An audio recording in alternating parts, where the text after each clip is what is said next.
By any officer, mostly when we went into the multi-party dispensation, by any officer in uniform who wants to engage in politics should get out of uniform. That's what happened actually in 2004. I was in uniform, I retired. So please discuss these issues, resolve them. General Muhoozi wants to go into politics, let him get out of uniform. And then the speakers, if they want to go join his party, if he starts a party, let them go join a party. Then we know that the speakers of that party, the current arrangement is not acceptable. Commenting on the abduction of former Lord Mayor of Kampala, Erias Lukwago, carried out on the orders of the nay-pop baby of Museveni and command of Uganda's Defense Forces Muhoozi Kainerugaba, retired Major General Gregory Mugisha Muntu issued a stark warning about the direction Uganda is taking. He was speaking at a public event in Kampala that was attended by a few government officials and politicians, where Mugisha Muntu argued that the country's growing disregard for the rule of law has reached dangerous levels. In one of his strongest remarks yet, he suggested that the prevailing lawlessness and impunity is beginning to resemble political insanity. He said this is insanity. Mugisha Muntu reminded those currently wielding state power that political fortunes are never permanent. It's funny, we need to remind them. Nothing lasts forever. It's a song. While some may feel protected by the authority they enjoy today, he warned that time will come when they are no longer in office and must live under the same system they helped create. I believe he was speaking out of experience. They created a monster called Yoweri Kaguta Museveni. The only difference between them and Muhoozi Kainerugaba is some of them really had very good plans for the future of Uganda. They didn't know that they were serving a narcissistic, self-serving sociopath in Museveni. So he's speaking out of experience that, look at us. We created this monster that is devouring us right now. His message was simple but powerful. What happens when those that ignore the rule of law today find themselves out of power tomorrow? That's pretty much what he asked. The former army commander cautioned that institutions weakened for political conveniency eventually become a threat to everyone, absolutely, including those once benefited from them. A nation cannot selectively apply justice or undermine legal safeguards and expect stability to endure. I usually hear them, peace and stability in Uganda. How? Like we've always told them that, Martin Luther reminded us, peace is not the absence of war, but the presence of justice. Muhoozi is committing all types of injustices as Museveni is sitting at State House saying, peace and stability. We brought peace and stability. What are you talking about? Go tell that to the children of family of John Bosco Chibalama, or Yasina Sechitoleko, or Eddie Mutwe, or Erias Lukwago right now. So what do we do? In this commentary, we examine Mugisha Muntu's warning, why he believes Uganda is entering extremely dangerous territories, and what his remarks reveal about the growing concerns over the impunity of Muhoozi Kainerugaba, the lack of accountability, and the future of the rule of law in Uganda. Welcome to Mordecai Murisa Live. You're watching Mordecai Murisa Live political commentary. Please consider subscribing to help grow Uganda's Voices of Struggle ecosystem. Thank you. I cannot appreciate you enough for using your valuable time to always go on social media, break down things for people.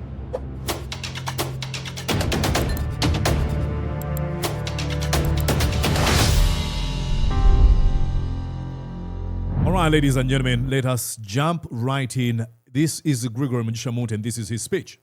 Can be arrested. I think probably I should say, please make sure that you do like, comment, and share.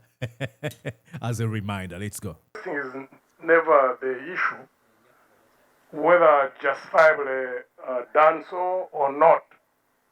Normally, it is the method used. I mean, we're in a country where we had hoped that we would see sanity prevailing in terms of the political culture in our country. Yeah, that is sorrow, that's sadness speaking. We are in a country where we had hoped.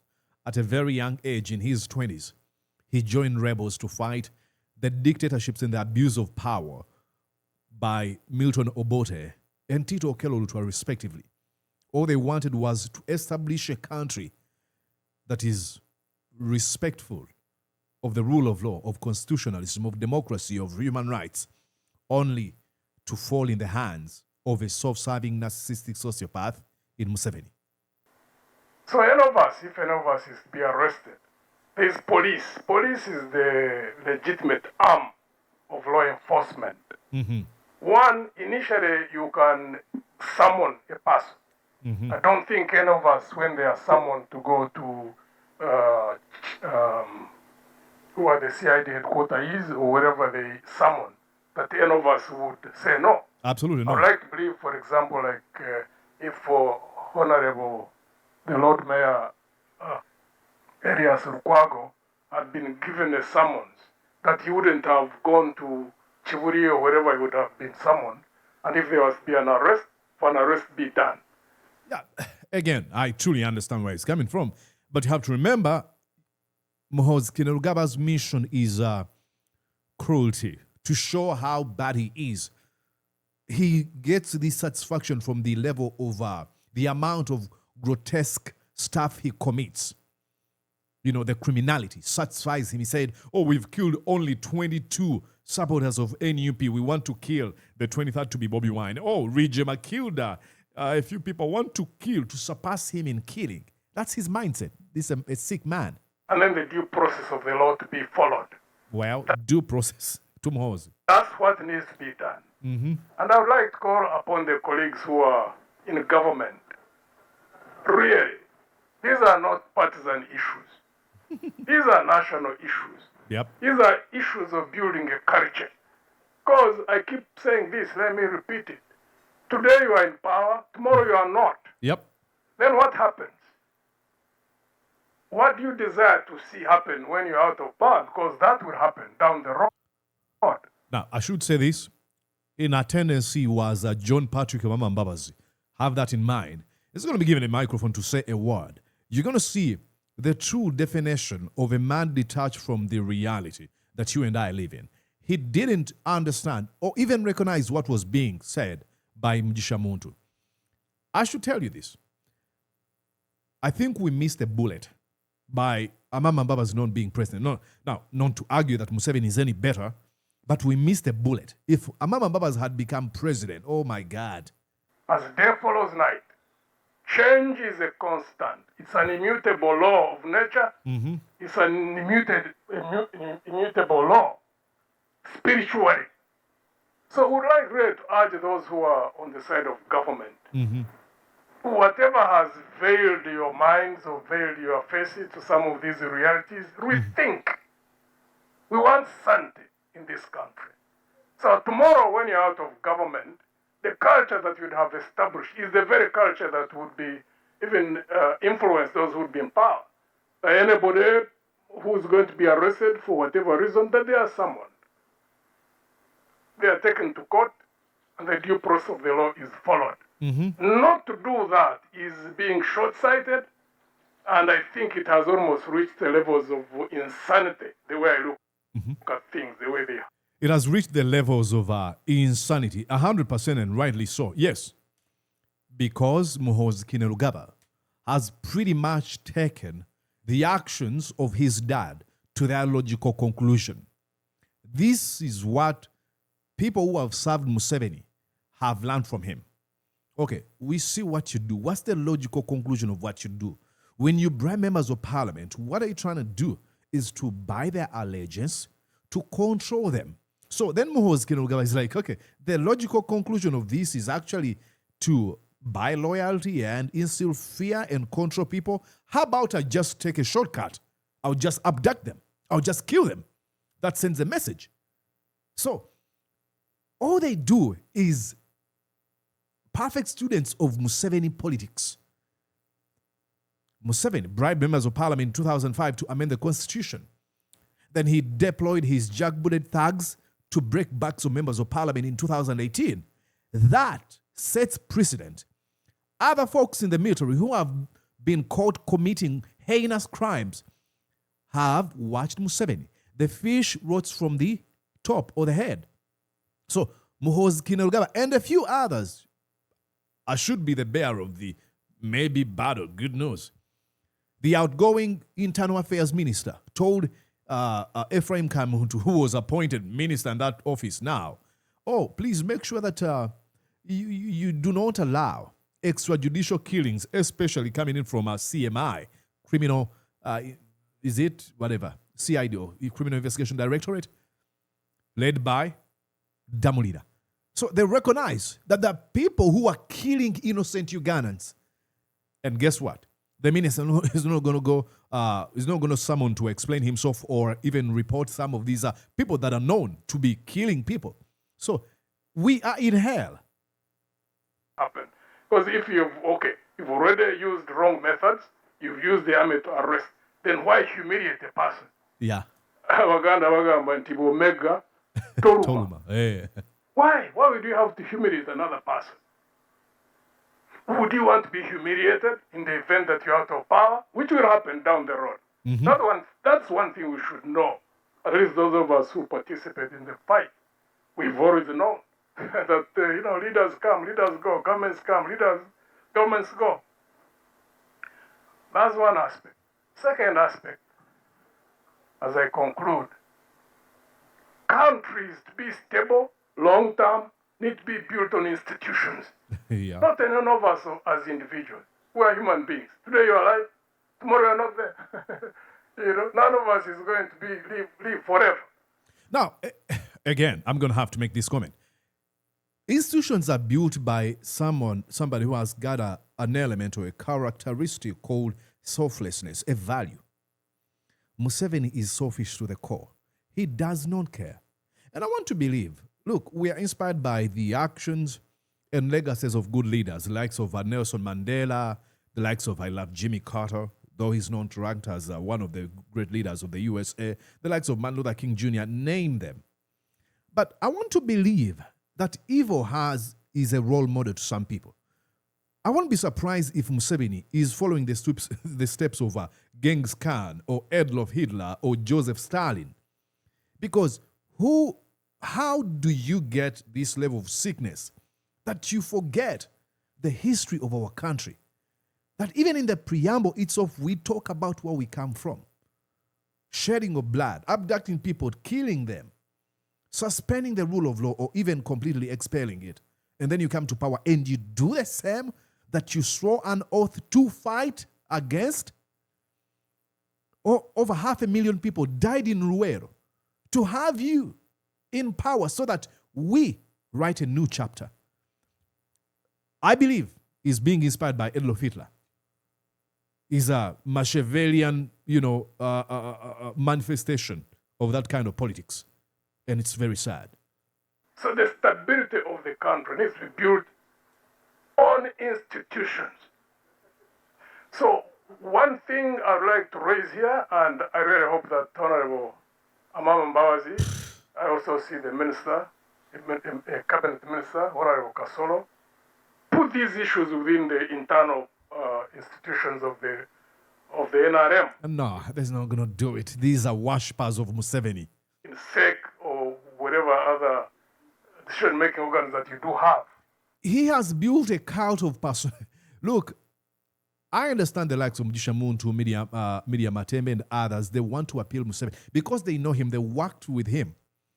But and I think that in and of itself is something that is sort of not showing them who Museveni is, because probably they still believe in some of these ideologies he was using to win the hearts and minds of people. Oh, rule of law, human rights, respect and stuff.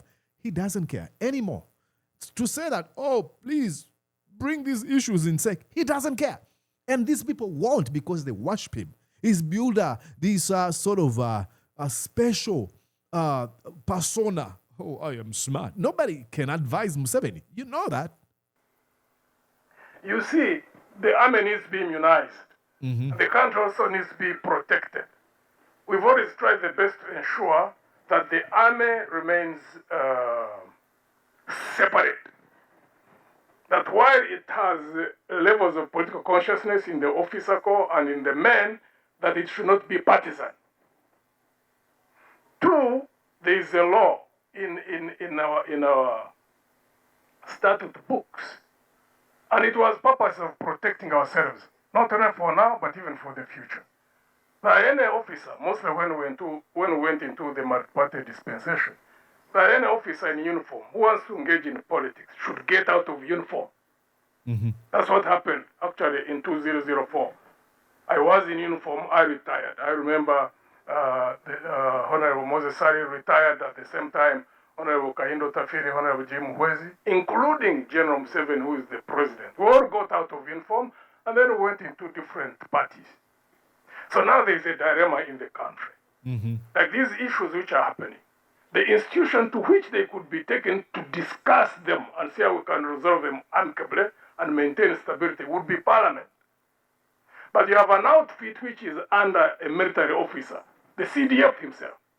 PLU, I think, is a political formation.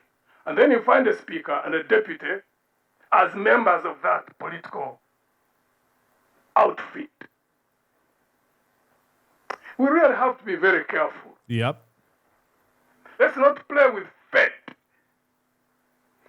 I have said before, let me repeat it. You people who are in government, you need to go and study particular laws critically. The law of cumulative effect and the law of unintended consequences. These laws are not managed by anybody. They are outside our control. They have got their own life. When they kick into action, things happen. So please, discuss these issues. Resolve them. General Muhoozi wants to go into politics, let him get out of uniform. And then the speakers, if they want to go join his party, if he starts a party, let them go join a party. Then we know that the speakers of that party, the current arrangement is not acceptable. That's pain. That's really painful. He's sad. He cannot believe he dedicated his entire youthful age only to hand it over, all his dedication to hand it over to Muhoozi Kainerugaba and abuse everything he fought for. That's why, look at his face. Look at his face, ladies and gentlemen. Look at his face. That's sadness. That's sadness speaking. Take a moment and look at him. When he says, let Muhoozi get out of uniform, and then he can engage in partisan politics, he understands what it did to us in the past when we had leaders who still wanted to dress up in Uganda military uniform and engage in partisan politics.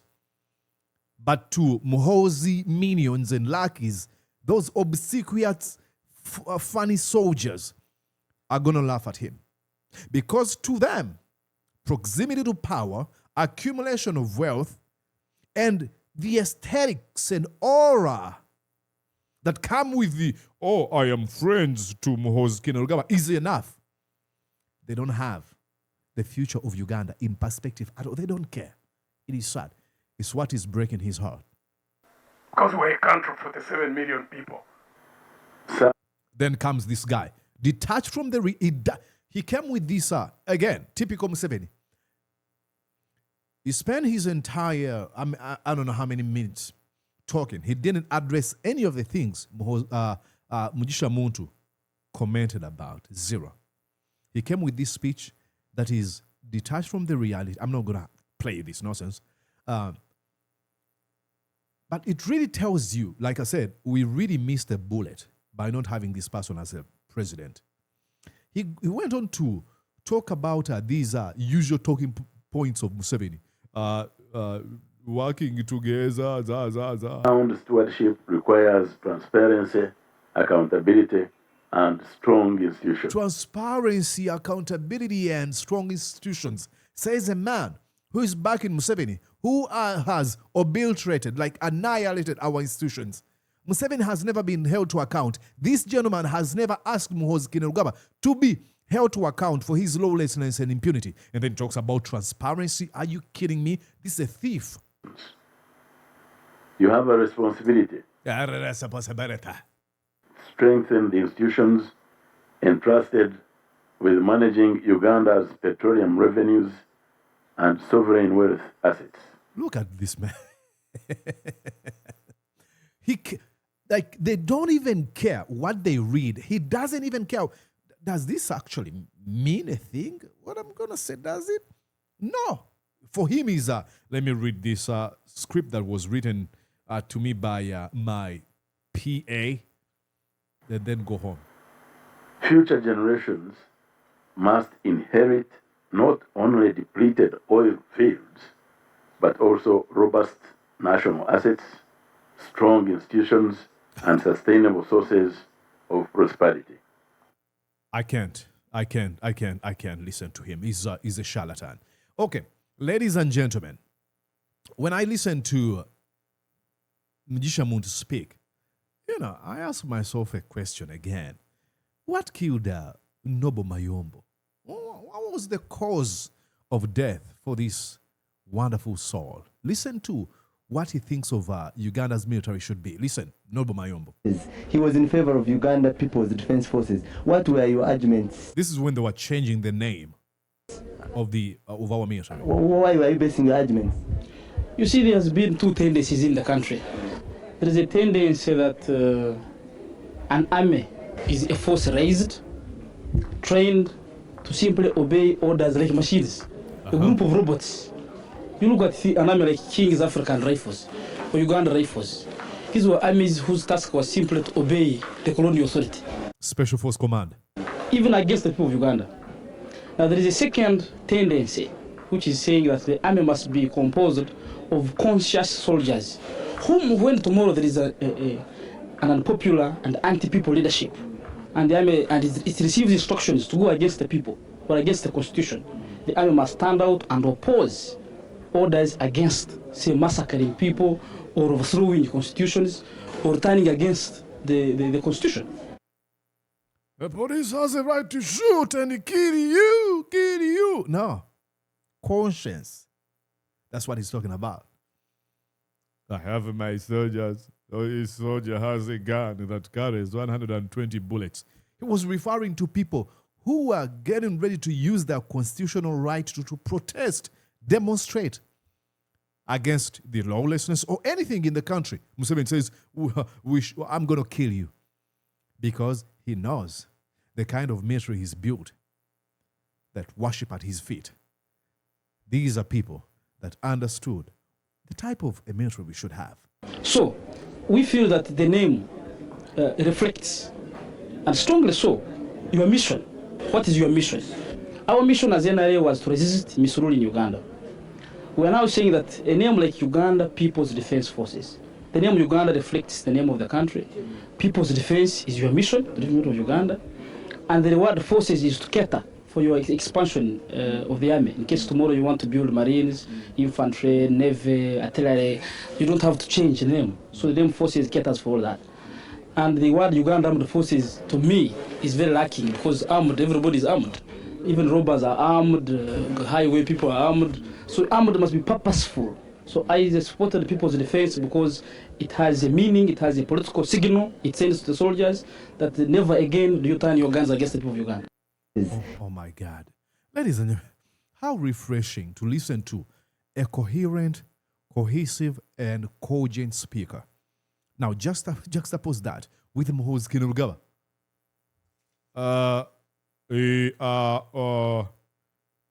Right now,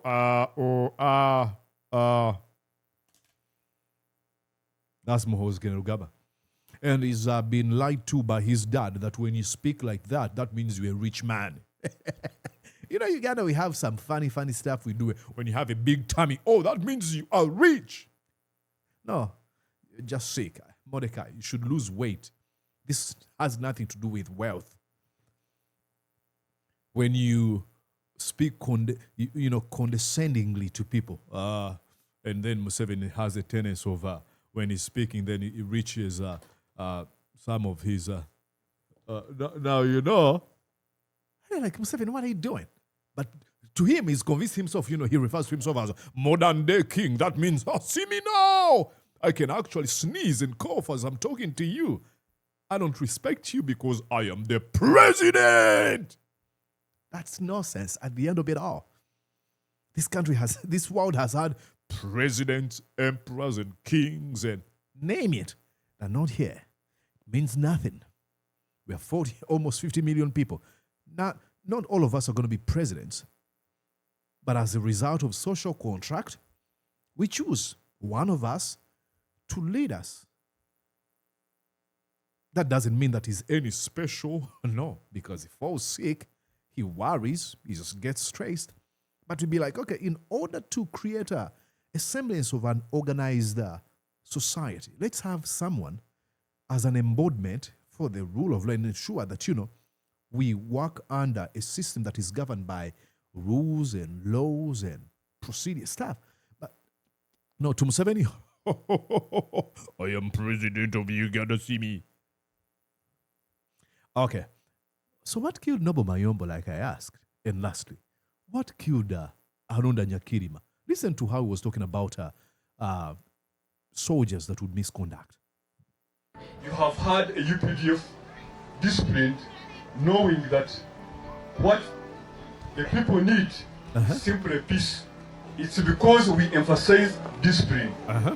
When you hit Mwananchi, or that a soldier has beaten Mwananchi, we arrest you and we cause a court to sit where you beat that Mwananchi. The court will sit there. And it's an open court. And you will be judged and sentenced there and then. And those who have done worse crimes, like killing Mwananchi, you have had us conducting a firing squad. Now imagine this man who's talking about a soldier killing Mwananchi, killing an innocent civilian. One, and what they would do, they would conduct firing squads. They would convene a court right there and give you a punishment. Now imagine Arunda Nyakirima being led by Muhoozi Kainerugaba. Muhoozi Kainerugaba is not talking about killing one person. No, I'm a descendant of Abachwezi. We are killers. We kill. We've killed 22 of Bobi Wine supporters. Imagine that. And there's so many people who are like Arunda Nyakirima. The UPDF Special High Command, the High Command. They allow Muhoozi to lead them. Have you heard about this? And there has been a talk that we abandon that. We are not going to abandon it at all. Because we want to ensure that the relationship with the people and the soldiers is never tampered with. That the soldier continues knowing that the servant is a servant of the people. Wow. I'm sorry, not in the Museveni era. I've heard the people say that I'm their servant. I'm not servant of anybody. Servant, the word disturbs him. He says, I don't care about anybody. So there's no way you would have all these people. No, not to say that they did something to him. Wink, wink. But listen to him. He says, soldiers are servants of the Ugandan people. Absolutely. Like a president. Like any person who assumes a position in government, you're serving the Ugandan people. Not the other way around. This course, and like others, we emphasize for longer periods, the UPDF is about discipline. We emphasize discipline. You have well, there's no way that speech can be made by any person in Uganda in the military.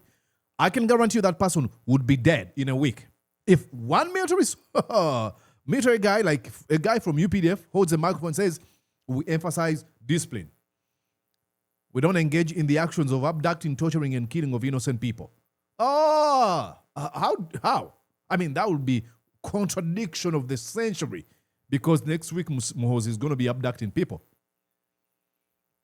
Let me take you here and look at this liar. Like I said, he knew what people wanted to hear. He used those words. When he got to power, he took the mask off. Now he's serving his own interests. Huh? Can you imagine? Somebody kills 100 people, somebody kills 50 people, even if you kill 2 people. Even if you kill 2 people. And you say you have transferred him to where? To where? So the other time when they were saying that the solution of the army was to demilitarize Kampala, you know, there was such a talk that soldiers should be removed from Kampala and be taken. Well, I asked them, why are you going to take them? Because whenever you take them, they are human beings. If you take them to the national park, they will kill animals. So why are you going to take them? The solution is to put them where they belong, in the prison. So you cannot say someone has killed people here and you transfer him to another station. Killing human beings for the National Resistance Army means that you are killing yourself. If it can be proved that you did it intentionally or with criminal negligence. He's a charlatan. Oh my God. What a liar. Like a scoundrel. A fraudster. Oh, if you kill one person, you are killing yourself. Now you have your son. He prides in killing Ugandans when they're raining in on him. No, he abandoned all of that because he knew. He didn't believe that at all. He wanted to serve his own selfish interests, but he didn't have the capacity. So, shrewd as he is, he's like, what do I say to convince people to join me? He said those words. And when he got to power, mask off, I am here forever, contest against me and see my wrath. Sad. Geez, this is a very long video. I hope you enjoyed it. Please make sure that you hit the subscription button. Make sure that you like. Please do. Yes, like this video. And invite others to join you. My name is, to join me, not you. Oh, by the way, they'll be joining you because if you follow Mordecai Muhoozi Live, then they'll join you in joining me. My name is Mordecai Muhoozi. I immensely appreciate you all who keep it Mordecai Muhoozi Live. I'll be back here soon. I think we're going to do a video about... there's a bunch coming, so I don't know. We'll have one on Kableta. We have one on Miriam Matembe, Segona. So stick around. I'm in the kitchen, okay? And I am getting ready to serve. So, be back here soon. Did you enjoy what you just watched? I'm sure they did. I'm going to guess that you did. How about you consider subscribing to Mordecai Muhoozi Live YouTube channel? Thank you.